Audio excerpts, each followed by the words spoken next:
Welcome back to the Convo Couch, ladies and gentlemen. I am Pastor Jardula. And I'm Fiorella. And right behind us, we have a picture from our friend Brian, who is a photographer, and he's been around the scene, the Bernie Sanders scene, since 2015, and he took some of the best photographs there, and he took this one, as you can see, of the LA rally for Bernie in Grant Park, and it's pretty awesome. And as you can see, there's a lot of Russian bots. They're all there. All of Bernie's special donors are there in the crowd. So, you know what I'm saying? You met with all his private donors this day. I believe we have a little video, fam, you want to go right into, right? Yeah, I'm going to go ahead and we're going to go ahead and show a little bit of Bernie's speech. And we were both there in person. So honestly, it's really different when you're there in person because you're like preoccupied with trying to get everything done. So let's go ahead and show some of that. There you go!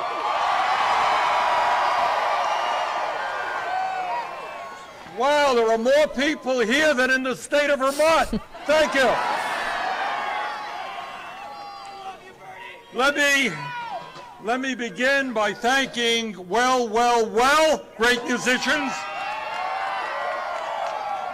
Let me thank Marlon Cruz for her rendition of the national anthem. Let me thank Sandy Naranjo for her great environmental work.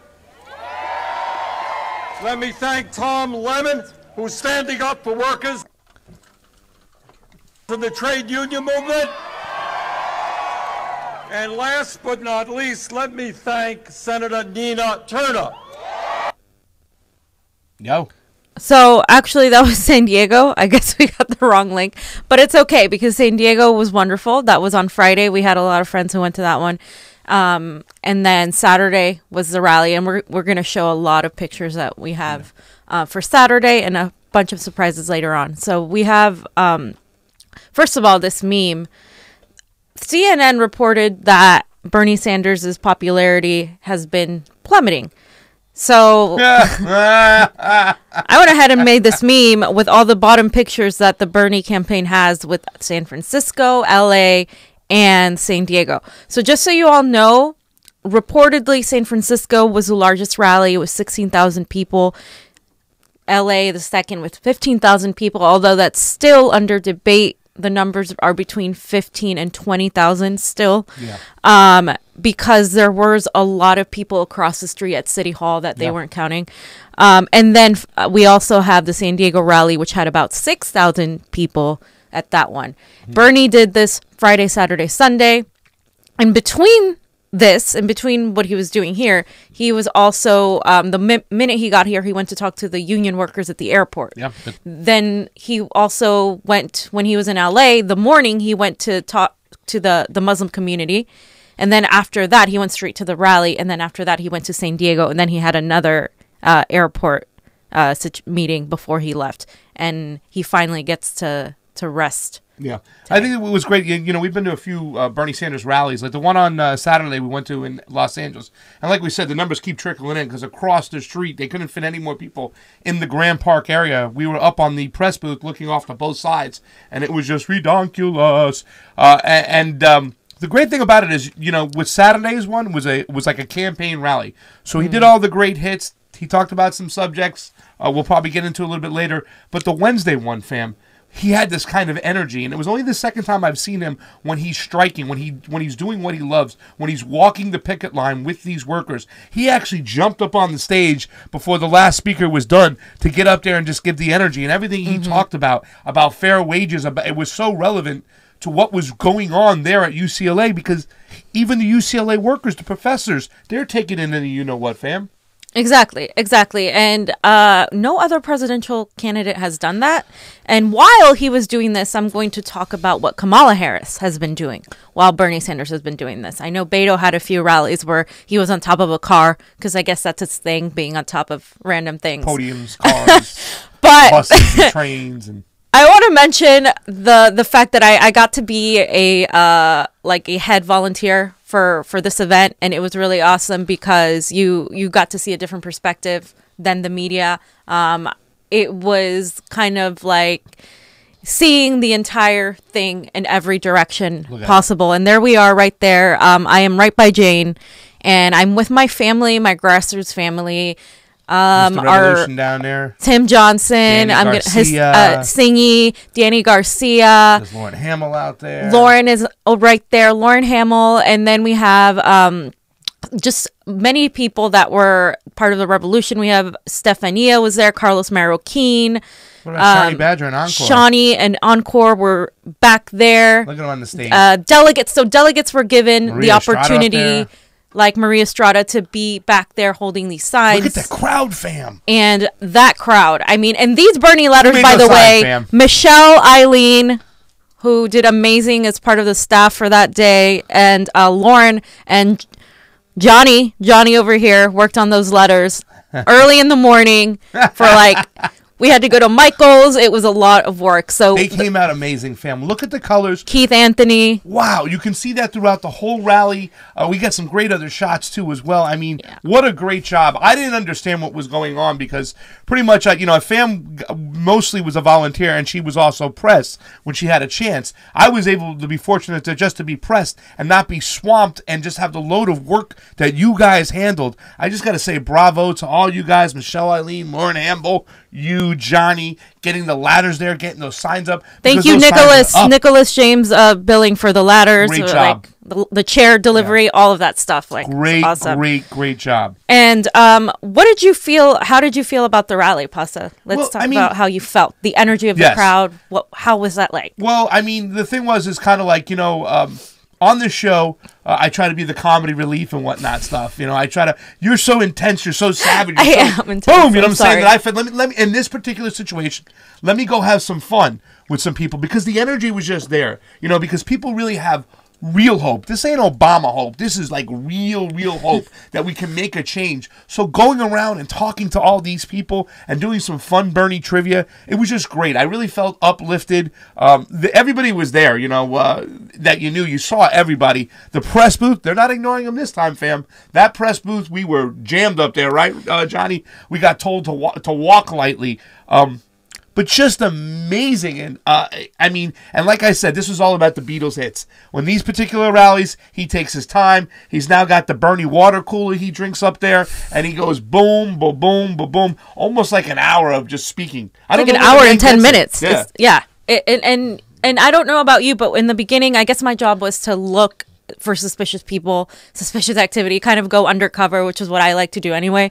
And I was just observing different people, and people were coming in with such positive energy. They were just happy to be there. Yeah. They didn't even care. They were just cheering. And Tim Johnson was part of the the cheer squad team of the Bernie Sanders volunteers. Great job for him. And they were really excited. Also, Madeline Merritt was on that. And they were cheering people, and people were really excited to be there. And it's just this energy that you get kind of at a concert. It felt like a music festival. It didn't feel like a political rally. Because when you look in comparison at Kamala Harris's political rallies or Beto O'Rourke's, it's so serious. Rally? It's like such a serious vibe. I didn't like it at all. Did you make a post or something? I think you talked about how many people were at the last Kamala Harris. 2,400 people were at the last Kamala Harris in California? In Texas. Oh. She was smart enough not to go during the time Bernie was there because she knows that she wouldn't pull half the crowd. I mean, the Democratic Party chair for San Francisco endorsed Bernie Sanders. So that's like her backyard. That's like her home. Yeah. She should have, of course, higher than Bernie's numbers, but she doesn't. Nobody does. And so that's something that these candidates, I think, are a little bit scared of. Who's Nancy Pelosi supporting, by the way? She's in San Francisco. Did she decide? I don't know. I don't think so. But I know don't know if she damn well she ain't supporting freaking Bernie Sanders not and stuff. At all. You know who's also great is, too, and we should make a T-shirt and say, with these hands, Miss Nina Turner. She saved the day, by the way. There was awesome. I'm going to mention this really quickly. There was a woman that had a reparations banner And Nina Turner was there making sure everything went smoothly. Bernie Sanders went ahead and spoke about these issues. The campaign did a great job of making sure that that was handled well, but that was also due to Nina and several other volunteers who were there to make sure, because Bernie Sanders is a candidate that's never going to make it about himself. He's always elevating other people, and he did show that. He's shown it time and time again when it happened with the Black Lives Matter activists. Yeah. Versus Hillary, who gets angry and, you know, and does the complete Kicks her opposite. out, Yeah, so we, you know, I Bernie, think it's remember, just... he folded the hands and he sat there and watched. I want to reiterate that because if you don't know out there, most people do know that in Seattle, Bernie Sanders had some protesters from Black Lives Matter come over and take the microphone. And Bernie Sanders himself said, step aside, and let's listen. And you were there, so you saw the whole thing. And I think you said that Nina Turner handled this thing beautifully. Nina Turner saved the day, and she was also taking selfies with people, talking to everybody. She talked to Lauren Steiner. Shout out to Lauren Steiner. Her phone was new and malfunctioned, and honestly, I believe her because she's not good with the technology, and she it was like putting little faces on. Nina Turner had bunny ears, like bunny ears, bug eyes, but Nina Turner was willing to talk, and it's great when these people can do that. Ro Khanna was there. It was just a great event overall, and a lot of really good energy, and we feel that the community really embraces Bernie here, and the fact that he came out and addressed us, volunteers. Let me talk a little bit about that moment when he did come out. And I apologize that you weren't there. Nobody told me that you would have time to go around, but no, that's okay. But it was. Ow! Excuse me, my heart hurts a little bit. I could have sat next. You were so close. Yeah. What kind of cologne does Bernie wear? Because I know you can smell it. What kind the of revolutionary toothpaste? cologne. Because you were so close. Yeah. But tell us what he says, because I love when he does this stuff. He did it in Westwood too. He did it in San Diego, and he does it in San Francisco. Tell the fams out there what Bernie does when he addresses people. Well, Bernie came out with Jane, and they said, "Look, thank you for doing this. Thank you for being here. We're gonna win. We have the people, we have you guys, you know, we're going to do this." He was very optimistic, very positive, and he spoke to the volunteers and thanked them and said, "This is not about me, this is about all of us, and we are going to do this together. If we can actually do what we're doing here nationwide, we are going to win." And he talked to all of us, and he was very, humble, and then he went and took a picture with all of our group, which is a picture you guys see there. And it was awesome. A lot of people started crying. I shed a few tears. It was like Aww. a wonderful. It was like seeing the last time I felt that kind of emotion was when I saw Paul McCartney sing at Bonnaroo in 2012. Well, thank and God. he was like Bernie. He was old and and he sang longer than any of the other young artists, but he brought this kind of emotion, and that's the kind of sentiment, like the Beatlemania I feel like Bernie has, you know. Well, Bernie does, and I'm going to put this on record right now. I'll let you, I'll be cool with you crying at a Paul McCartney concert, but if you were crying at a Dave Matthews conference, I would walk my ass right out this freaking door. Can we show him the Bernie album cover we made? Dave Matthews. Pasta doesn't. He makes fun of me Bernie, for that. On the steps with the Bernie's the one that we put in the folder over there. When I was sitting down. You were modeling. Well, I didn't. I mean, Johnny was like, "Pasta, strike a pose or something, man." And there's Lauren behind there. One. I mean, yeah, this is the stuff they did. It was amazing work you guys did. You can see the album cover. Go to my Instagram at Yo Pasta. Cover. You can see my food, my cake. Yeah, that looks like a rap album about to be released. Is that? Somebody put that down like it's a great album, but I love the picture. Johnny took it. Zach worked on it and stuff. But fam, can we show my little? We have a video we're gonna be releasing because while fam was getting all serious and savage, Pasta and Johnny were having fun going out there. I just wanted to do something that was fun where people I can capture the energy. So we did some Bernie quiz trivia. Now we're just gonna show you little clippets. In the morning we'll have the full one released on our YouTube, on our Facebook. This is a little sample about what's to come. Pasta and Johnny Tsunami out there working the crowd. Give it a little shot.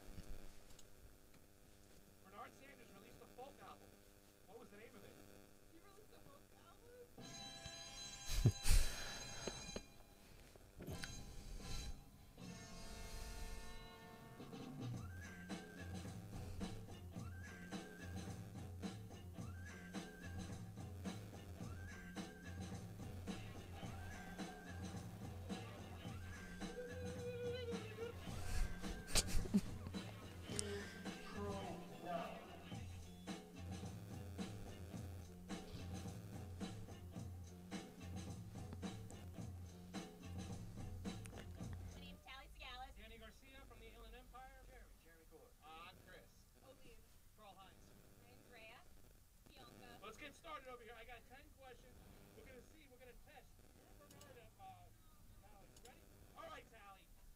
In what year did Bernie Sanders get arrested for protesting segregation? Oh my God! It was 1959.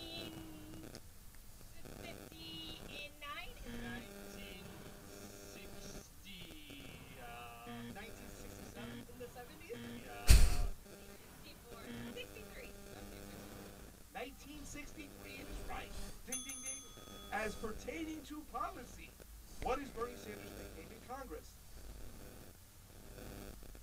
I have no idea. I actually don't know. Pass bills. The Amendment King. Oh, and the amendment came. Boom! Tally got it right. He got the most amendments ever. So whenever somebody tells you that Bernie didn't do shit in Congress, that's an absolute lie. He worked with the Rules Committee way back, and yeah. Okay. Tally knows the Amendment King. Nobody in history has amended more bills and found more power. 400 and something. It is in the 400s. Tally knows her shit. Okay, here's a good one. You might know this one. What sport did Bernie Sanders compete in high school? There it goes. Nice. Hey, I do want to keep watching that. That looks really exciting. Yeah, we just want to have fun. You know what I'm saying? It's good. Someone needed to have like whimsical fun. I mean, I was going to start asking like some serious questions, and we did. You got to tune in because we asked every single one of those people, fam, too, as well. Bonus a question, an opinion about who they think would be a good vice president for Bernie Sanders. I'm not going to tell you the answers, but I can tell you somebody who gave the answers I like won the tiebreaker. Someone just told me that our volume is messed up. Is it going? Oh, just the video. But we'll have the video volume working. Yeah, we're gonna have the video. We'll have it working all and everything like that. But fam, that was that. And you talked about what happened on Wednesday when he talked to Westwood. Is there anything you want to touch upon that? So on Wednesday, as I said, Bernie was hanging with the unions. UCLA workers went there and they marched, and I was there as well. It started raining. That didn't stop them. And as soon as Bernie was coming on the stage, the rain stopped. I'm not even joking. Like it stopped right before he went on stage. And they were just wanting higher wages. They were wanting fair wages, job security. Yeah, fair wages. Not even anything extraordinary. Yeah. And Bernie was there with the unions and the picket lines, and it was great. We were kind of just there helping and standing in solidarity with them. Yeah. And then it was a very short 20-minute speech, and then he left. But while he was doing that, Kamala Harris... I'm going to go ahead and jump to this. Kamala Harris was there actually at a fundraiser with for Shonda Rhimes. So Shonda Rhimes at that same day, the 20th of March, did a fundraiser for Kamala Harris. And while she was doing that, Bernie Sanders was standing with the unions. So that's a whole thing that just tells you exactly what the difference as to where they stand. Well, I didn't even know that and stuff. That damn. Yeah.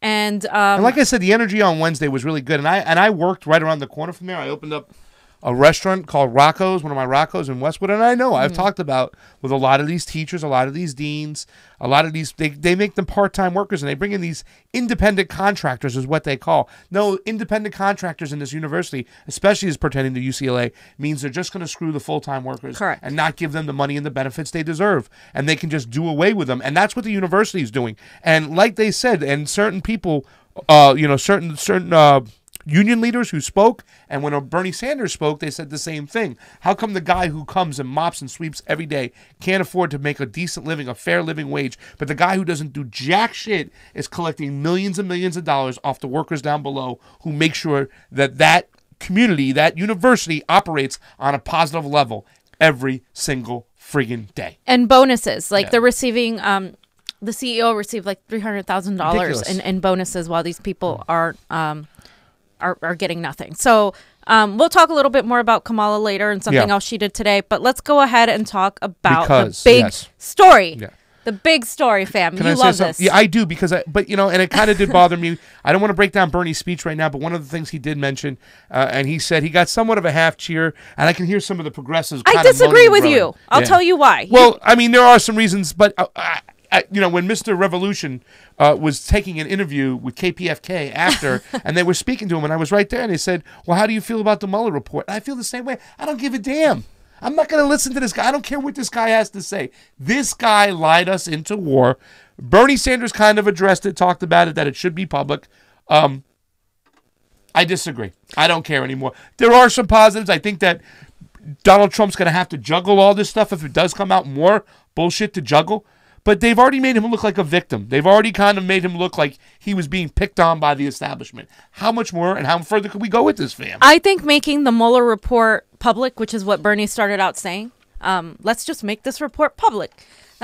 I think doing that is absolutely intelligent, because that way, once it's public, because there's nothing there, there's going to be nothing for these establishment Democrats and the mainstream media to go fishing in there and being like, oh, well, we haven't seen the full report. I'm sick and tired of hearing them say we haven't seen the full report. So yeah, let's make the whole thing public, and you're still not going to find anything. Yeah. And I think Bernie is so smart that he knows this, and he's saying, okay, just make it public. And that's all he said. He started with that, and then now he's going to go on to the things that are more important, the things that actually matter. And that's when he went on to Medicare for all, to the oligarchs, to the 99% versus the 1%, and he got that out of the way, because you know what? If he didn't mention it, he was going to get attacked. And I think when you're running a campaign, you have to think of all the optics and think of how everything's going to be viewed. And he didn't. I think, to me, it's like, let's make it public. Let's let the public know. That way nobody else can have the audacity to say we need to see the full report.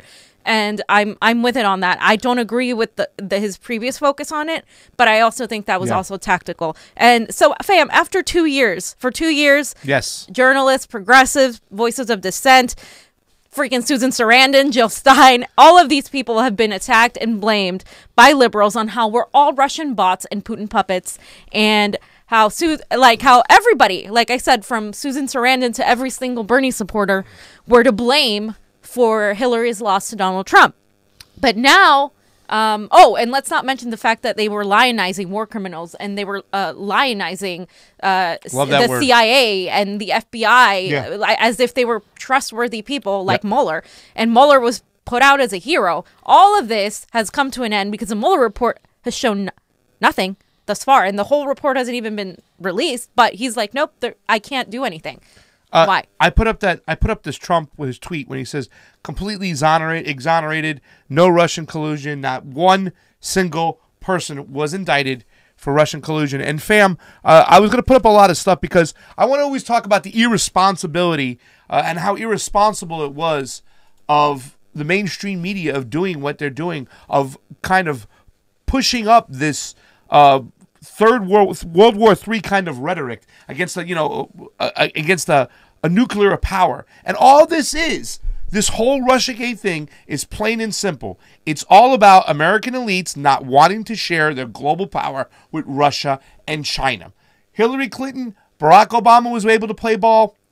And let me tell you something. Trump has been harder on Russia than both those guys. And I can't understand how people call him a puppet, because the sanctions are a lot worse. He's walked away from the INF, which is the nuclear program. And now, as of recent, you got John Bolton and Pompeo, and you know they're pumping up these actions. Now, a lot of times on the Baltic Sea, you have a lot of Russian planes escorting out bombers from the United States out of their airspace. They scramble them up quick, and this has been going on and happening more and more frequent.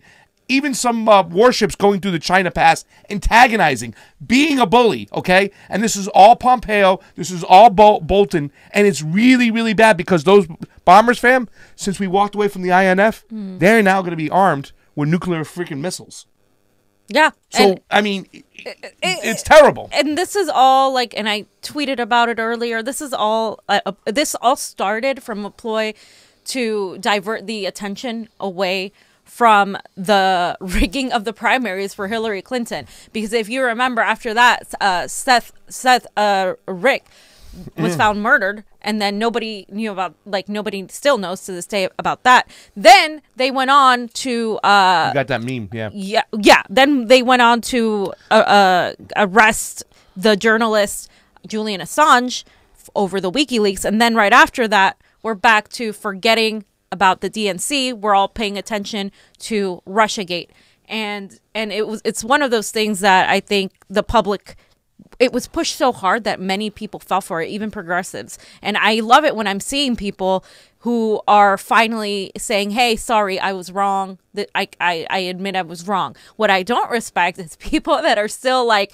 clutching into it and doing this and not paying attention. And here's the meme, just so you guys have it. You want it was right after it was those primaries got rigged for Hillary Clinton, and then for no particular reason at all, Seth Rich died, a botched robbery with nothing to see in a high end area like that. Bullshit.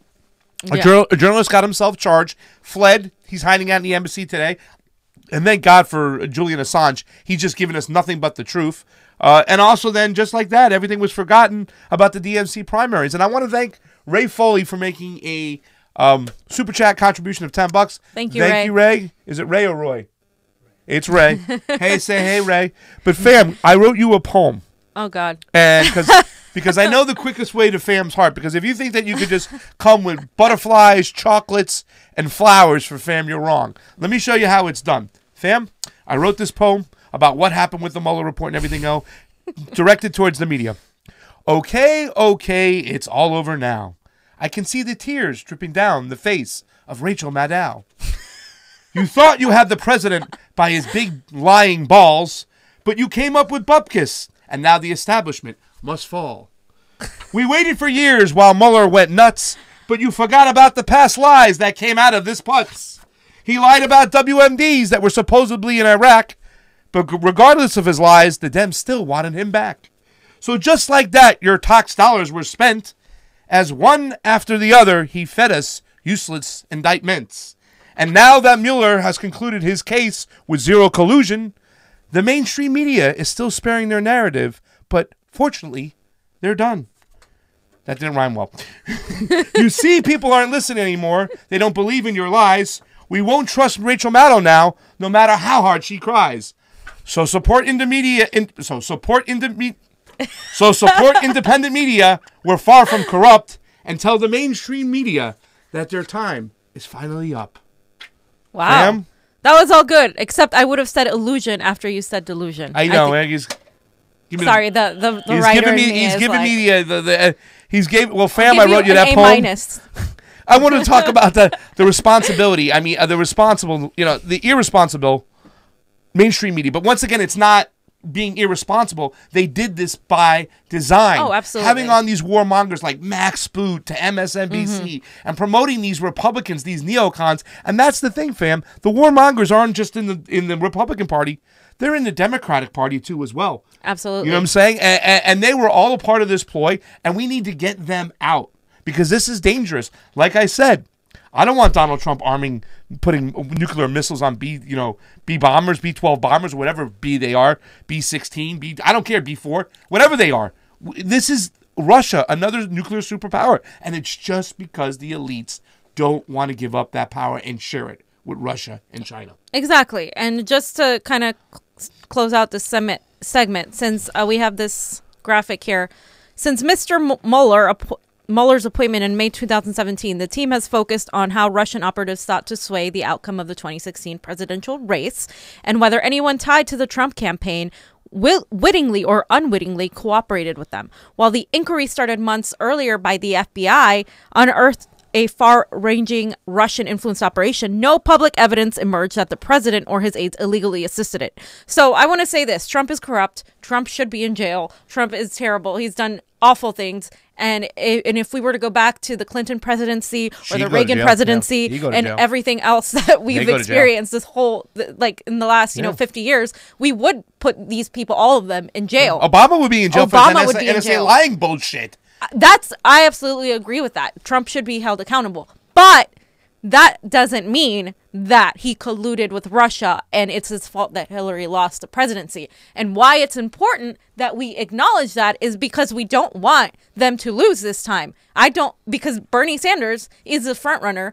And if the Democrats don't take responsibility for what they're doing, they're going to continue to push everybody away because everybody sees them as hypocrites and liars. Yeah. So they're not going to vote for them. And it's like, to me, it's like all about accountability. If you cannot admit you're wrong, if you cannot take accountability, then we're not going to win. We're not going to progress. And the Democrats will never win another election. Yeah, and it's They the just truth. won't. And Bernie Sanders has to carry around this weight, all this baggage that the Democratic establishment creates. Bernie's got to carry it around because when it comes to independents or centrists in the general election, they're just going to walk away from the Democratic Party because they hate that party whatsoever. And guess what, fam? Guess how much this whole debacle from fucking Mueller cost us? $35 million. Couldn't we fix the water in Flint instead of giving this donkey who lied about WMMDs in Iraq $35 million? You know what I'm saying? And he lied horribly, and if he didn't lie, he was just so awfully wrong that we should have never listened to Robert Mueller ever again. Just put it to fucking rest already. And just the last thing, Amir, who's great, said this tweet earlier today. He said, yup, centrists really revived McCarthyism, vilified the left and whistleblowers, celebrated war criminals, declared intelligence agencies as pillars of integrity, and independent foreign media as public enemy, all because they couldn't even beat a clown after rigging their own primaries. Yeah. That's exactly it. I couldn't find a more perfect little snippet of information. That is exactly what happened. And I hate to thank the mainstream media for doing this for us right here because that's why we exist today. This is the fucking heart and soul. When you just push this McCarthyite bullshit on people, and let me tell you something, fam. I peeked at them. They're not stopping. No. Rachel Maddow is doubling down. Keith Olbermann is doubling down. These were supposed to be people on the left, and they're so xenophobic. The other day, Keith Olbermann said Russian scum. Can you imagine if you placed that with anything else? Replace it with any other ethnicity. It's disgusting. And this asshole is on the freaking, and they're trying to narrow political debate. They're trying to thwart political discourse. And that's why I'm saying that the Democratic Party can be just as fascist as the Republican Party. Right there. And this happened before in the 1950s, which is what we're referring to, where they literally blacklisted many voices of dissent, actors, many writers, many of your favorite musicians, authors. They were seen as being communists and working for the Russian government simply because they did not agree with the way the government was handling their foreign policy decisions. And going along with this, fam, unless you have anything else to say. I don't, because I like to get to the next part because there's somebody there that's really fucking fighting for us. Go ahead. Yes. So the establishment Dems. The same ones as ever, have threatened AOC, Ilhan Omar, and Rashida Tlaib. What happened was Steny Hoyer took a swipe at Ilhan Omar and said that she had a dual loyalty during the AIPAC event. The AIPAC event that MoveOn.org and several other orgs said that they didn't even want any of these candidates to go to, and the majority of them agreed. I think Elizabeth Warren, Kamala Harris had agreed. And she'd been in AIPAC before, yeah. All of them had agreed not to go, so they weren't going to go. And not Steny, not Chuck, Steny Hoyer, not Nancy. Not only was he saying all of this, he got a standing ovation. Of course, for criticizing particularly the three, AOC, Ilhan Omar, and Rashida Tlaib, before the AIPAC audience. Just so you all know, we have about 62 freshman Democrats. They're focused on those three for a reason, and then now we have 300 million Americans who are struggling to make ends meet, and then we have these select elite who are taking money from AIPAC, who are lobbyists. That's the focus. It's not about them being Jewish. It's about being lobbyists. And so they're turning around and using this kind of tokenized, anti-Semitism, which has nothing to do with the fact that they're receiving money. Yeah, it's just a red herring, the anti-Semitic thing. It's to distract you over here. So now you're talking about anti-Semitism, but you're not talking about lobbyists. And even Donald Trump, the liar-in-chief, who set up there with his whole drain the swamp kind of speech that we're going to get rid of lobbyists. We're going to pass a bill that restricts you from going to work for lobbyists 2 years after you work for a staff from somebody in a political job. So he's full of shit too, because he's been taking money hand over fist from AIPAC. Mm-hmm. Beto took money from pro-Israel lobbyists back. Second Number most two, in Congress. Another one, so he can stand up on the friggin' thing over there. I don't give a shit. But this is, once again, this is about lobbyists and lobbyists with their special interest. And if anybody has any, if they want to put any tags to anything on the chat showing any of these Democrats that take money from AIPAC, we love to expose them even more. Open Secrets has some stuff up there, but if you have some other links that you can link down below, help out the Convo Couch. We'll mention you because we want to know who's taking money from lobbyists. And I don't care where the lobbyists come from, whether they be big pharma, big oil, military-industrial complex, and AIPAC, pro-Israel, Lobbyists are bad. They speak for rich elites, not for poor everyday people. Exactly. And speaking on that, fam, Kamala Harris had signed a pledge with Move On that she wasn't going to go. And she didn't go to that particular conference, but she did get to go meet with them. She had them come to her office. She tweeted, she said, today, great to meet today in my office with the California AIPAC leaders to discuss the need for a strong U.S.-Israel alliance and the right of Israel to defend itself and my commitment to combat anti-Semitism in our country and around the world.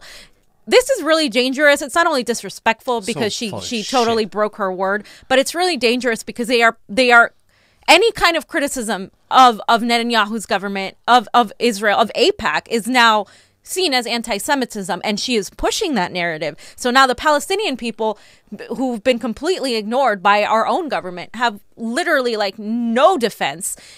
And on top of all that, she said she wasn't going to go, and now she's breaking that pledge, which tells you how she's going to be, how she would be as president. Yeah.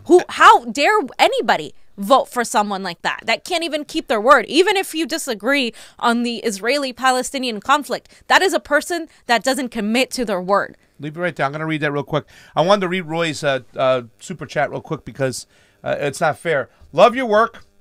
Try to cover the No to NATO in April in D.C. I'm going and meeting up with some friends you might know to let our government know the Soviet Union broke up. The No to NATO. Listen, let me just talk about this right now because this is a big thing. Because NATO is a obsolete kind of group. Okay, they've broken their promises from years ago, and you're talking about when we had when Russia had put missiles in Cuba for the Cuban Missile Crisis.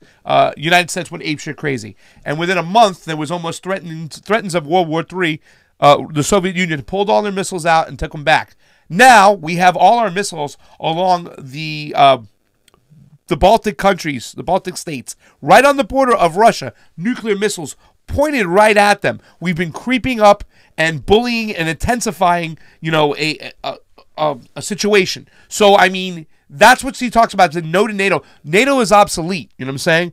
And I mean, Donald Trump's idea of fixing it is just making sure we get our money and get paid for it, selling more weapons. He doesn't want to get rid of NATO. He talked about NATO being bad and he wanted to get rid of it. No, he's going to keep NATO. He just wants everybody to pay up for their fair share of weapons that are sold by, guess who, fam? Guess where they're made and sold by? Right here in the United States to all those other countries. And that's what this No to NATO shit is. And also just before, and I think that's something that we need to look into, and I'm totally down to go, because foreign policy is, I think, where the American public needs to be better educated, because I understand that we're so focused on what we have to do here that the foreign policy just kind of dissipates. But the domino effect, fam, we talked about it all the time, especially when it comes to immigration. We go in, we use our foreign policy, we overturn Manuel Zelaya in Honduras. 80% of the people in the caravans are coming from one fair. Honduras, Manuel Zelaya. Okay, so that was our foreign affairs problem that we started, which led a domino chain reaction. Now we're dealing with immigration, who can come in, who can't come in, who's a political prisoner, how do we stop this, should we build a wall, all stemming from what? Hillary Clinton wanted to remove the socialistic leader, and that just a chain reaction of events. And the same thing happened in Europe when it came to Iraq, when it came to Syria. We caused major problems within these countries because we destroyed those other countries. Exactly. And also terrorism that we created as well.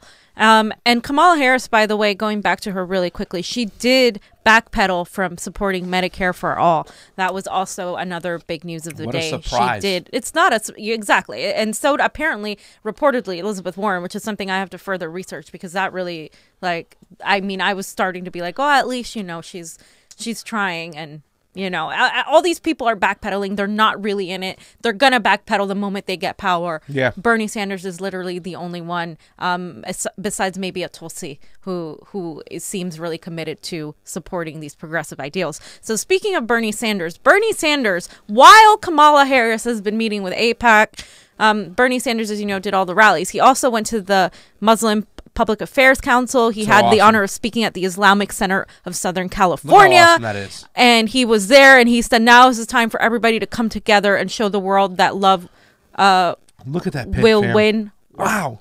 And then he said, this is a difficult moment where we see a rise in hate crimes and a growing tendency Towards authoritarianism. towards authoritarianism. Authoritarianism. So while she was meeting with AIPAC, he's been meeting with a Muslim community who, as many of you know, has picture, been fam. Oh, I love that picture. affected, right? They've been affected Totally by the affected. New This Zealand, fucking xenophobic bullshit. which was, as this young activist told Chelsea Clinton, a result of all of their, not just the Republicans, but the Democrats' treatment of people like Ilhan Omar. And Ilhan Omar can't even go to events because she is being threatened by so many people. Yeah. And people who don't even understand that she's not an anti-Semite. She's simply anti-corporate lobbyists, money, and corrupt politicians who happen to be Netanyahu, who happen to be coming from Israel. That's it. Sarah Abdullah made a great tweet, too, as well, when it talked about Obama and the Muslim countries and stuff. You know, when he made an apology, when you talked about the Netherlands thing, and how what a open, just terrible, it's a heartless, what's the word I'm looking for? I'm at a loss for words today. It's a feckless apology. Okay, this guy bombed all over the Middle East, killed millions of Muslims, and it's just disgusting. And that's the whole thing. This is not just about Republicans. This is about Democrats doing it. And I think that Ilhan Omar made that kind of step across the line where she's like, okay, there's no turning back. I know what I'm supposed to do. I'm going to make people uncomfortable. I'm going to still keep talking out against lobbyists. So what, I'm going to be attacked. So what, I'm going to be threatened. But she's going all the way. She's all in. And that's why I say Ilhan is my favorite politician. And we got to keep, I mean, the xenophobic that's coming out of the left is almost disgusting. It is. And I think she started this movement, and I don't think the establishment expected her to have this support, and she does. And I say continue supporting her, continue donating to her, continue giving her words of encouragement, because she is and even her comrades haven't really come out fully to her defense because of just how like powerful these people are, this wing of the Democratic Party. It's disgusting, and we need to step away from that. We need to stop equating anti-Semitism with the criticism of the government. The same way we don't, we criticize our country, and that doesn't mean that we want to somehow destroy it. It just means we're criticizing our country because we care. And I think equating that is extremely dangerous, and it's a form of fascism, ironically enough. Yeah. It's entirely a form of fascism. Yeah, and they also put this kind of like nationalistic mindset behind it that you have to stand up for the United States no matter what. Bullshit. I mean, we're being bullies all around the world. We talked about the Baltic Sea now with all these planes and these Russian jets that they're in Venezuela. In Venezuela, and also now in China, we're taking aircraft carriers and flying and sailing them through their waters. You know what I'm saying? We're being a bully everywhere, and that's what you get from neocons like Bolton and Pompeo. And it was all made possible by the Democratic establishment. And all this waste of the $35 million, all this time talking about the Russian boogeyman, it's just been awful. We could have been doing other things, fixing other things. $35 million should have went to fix Flint's water. Instead, it went to zero indictments for collusion, Russian collusion with the Trump campaign. And I just, to close, fam, I just want to leave people with the idea that you don't have to be committed to a candidate right now, but look at their actions. Don't just look at the words. Don't just look at the things they promise right now that they're running for president. Look at their previous record. Look at the legislation they supported. Go to Open Secrets. Look who they're voting for. Look where they're getting their money, which is a number one for me. And then look at what they're doing now. Look at how, if they're already backpedaling like Kamala Harris is backpedaling. Yep. Look at who is actually standing and with the people and going to these events, and look at the numbers. Look who's getting thousands and thousands of people to their rallies. Why is the mainstream media not constantly talking about this? The only coverage Bernie Sanders' rallies is getting is independent media and local news. The local news has done a very good job of covering it because they can't ignore it. It's literally like the biggest event anytime he's here. Yep. But the national news that day, CNN had some stupid thing on about like just some random thing. It had nothing to do with politics. It was like breaking news. It was like it was ridiculous. Maybe they were tired of showing Trump's empty podium while Bernie Sanders was giving a speech, so they went and did something else. Hey, today on CNN, while there's 17,000 people out to see Bernie Sanders, instead of covering his speech, we're going to do a special on mockingbirds that are living literally, in, that's what it was. It was something ridiculous like that. We're going to do tree houses in Oklahoma instead of watching Bernie Sanders' speech. So, and they don't have to like him. That's the thing. They don't have to like him, but they can still cover it. And part of the reason why Donald Trump got so popular is because instead of covering Bernie, they covered him.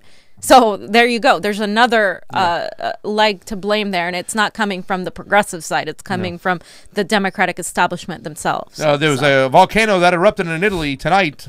Who to blame? Russia. Follow us at 7:00. Exactly. That's the bullshit they go in. Which is why we're here. Which is why we support independent media, people like Jimmy Dore, people like Niko House. Yeah. And just voices of dissent. Yeah. And voices of dissent. We've been on this. I showed you the Russian thing because we mocked this whole thing.